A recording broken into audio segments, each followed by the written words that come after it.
Araw-araw ginarayuma, ina-arthritis. Araw-araw hinihinga. Araw-araw sa ospital. Ina-engineer ng dextrose. Gusto nyo ba yung gano'n? Kaya po may kamatayan ng tao para mapigil na ang ating paghihirap. Balitis pa na araw kang tinatawag ng kasama mo?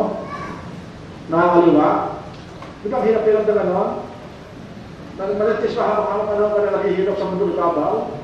Kaya para maibisan ang ating mga paghihirap, mga sakripisyo, yung mga pagtitiis. Amen?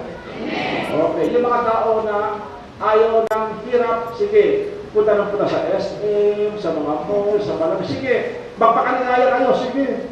Yung mga kaligayahan yan, panandalian lang yan. Pag matigo ka, habang buhay ka sa impyerno.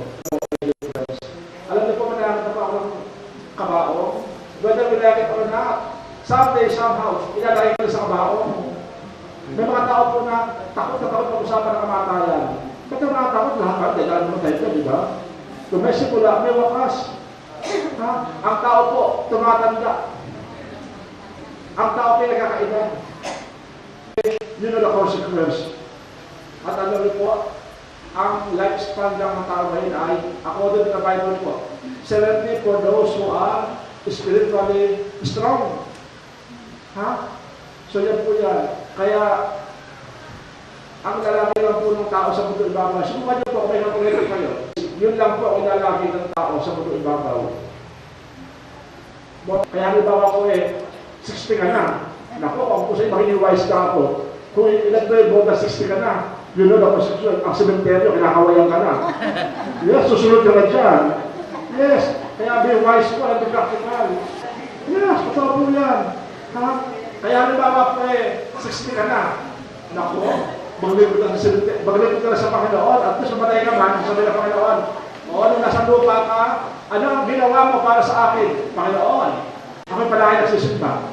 Ang Panginoon, ako'y palagi nag-commentator, ako Panginoon ay kuwain. Kaya paano mo din nagsisimba na sabihin mo? Nagpwede ko sa Panginoon nyo, kakatusa ka ng Panginoon. Speak, magsalita ka. Di ba? So, ganyan po, my dear friends. Kaya, ngayon po, ang mga tao pong araw, ang edad po, pahabaan.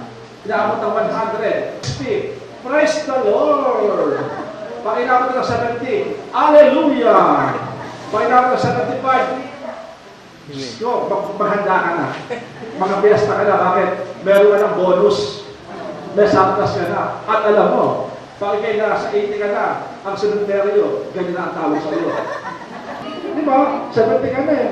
Kaya kung ikay prayerful, ito po, kung ikay prayerful, hindi mo na nakukuhanin. Bakit? Pag kinuha kita, walang lecture commentator, yung na nakukuhanin ko, yung totoo, siya lang kapalit sa'yo. Kaya po rin nyo. Yes, ito po yan. Kaya halimbawa po, apat na yung makabarkada, di ba? Ano ba yung laro na masuswimming ng walang tubig? Ano yun? Panulit ka? Madyo. O ay madyo. Halimbawa, apat na yung kamalaspace. 1, 2, 3, 4. Halimbawa, unang namatay isa doon. Namatay na po isa doon. Pag namatay isa doon, sunod-sunod na po yun. Bakit? Siyempre, impyerno po niya. Sa impyerno po, napaka-ilito lang ginagawa doon. Lang makausap. Satanas, parang awa mo na. Ano yan? Nakatog ba yung tatlong yun? O bakit? Pakikiwa mo na yung tatlong. Bakit? Napakapanalo kami ng badyong doon sa taas. Kaya, sunod-sunod na yan. Yes, ito yung tumadali ko na mamatay. May kakalasa tayo. Same together, lock together. Ayan, kung may continuation pa sa langit, sige po, patuloy niyo po kasugal ninyo. Yung patatokit, pamamadyo, kasama, tuloy po ninyo. At pagbukas kayo naman paspasan ko. Sige po. Okay? So, ganyan po, my dear friends. Okay, alam mo po, sa kamatayan po, walang nakakaalam. Yung isang taon, nakikilo ng taon, 7 taon, nagkakamali pa yung mga doktor, di ba? Wala ko nakakaalam kung kailan tayo mamatay. Di ba? Wala, di ba? Huwag na kayo mabiligti. Yung mga indisparate dyan, yung mga broken-hearted, huwag na kayo mabiligti. Di ba? So, kaya po nyo may difference. Wala ko nakakaalam.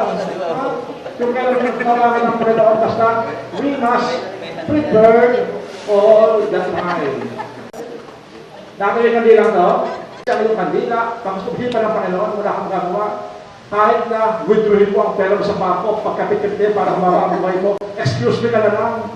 At sa kamatayan po, wala kang madadala. Nisinto, yung mga hikaw mo yan, wala kang madadala. Kaya kung kusa niyo mamaya, sa collection, ihuhubarin ko, lalagay ko na lang. At least, nakatulong ka pa simbahan. Yes! Bakit may lahat na kayo namatay na? May lahat na kayo namatay na nasa kabaan ulit, hawak-hawak kayo ng Alaska, patay mga dito ng lupa. Sinilang ng hubad. Kung paano kang sinilang ng hubad, aalis ka sa mundo ng hubad. Kaya kung saan na pa yung mga hikaw nun yan, mga pusya na sila, huhubarin ko mamaya, yan ako sa collection. At tapos nakatulong kayo sa simbahan. Di ba? Makiimit sa kaya ng inyong buhay. Pumunta kayo sa Recto, sa Santa Cruz, pag-uwi ninyo, laktos lahat yan. Sila lahat ang bako ninyo. Tapos ang kandila. Sa akin ako yung tumingin. Alam ko hiram, kasi po tayo putik lang po. Okay? Kaya, yung hiningahan po ng Panginoon, ang ilong ng putik, naging si Adan. At ang binigay po sa atin ng Panginoon, yung kanyang sariling buhay. Kaya bawal kong pumatay, bawal kong ng bata. Saan nyo sila pupunta? Bakit? Pinapatay nyo ang buhay.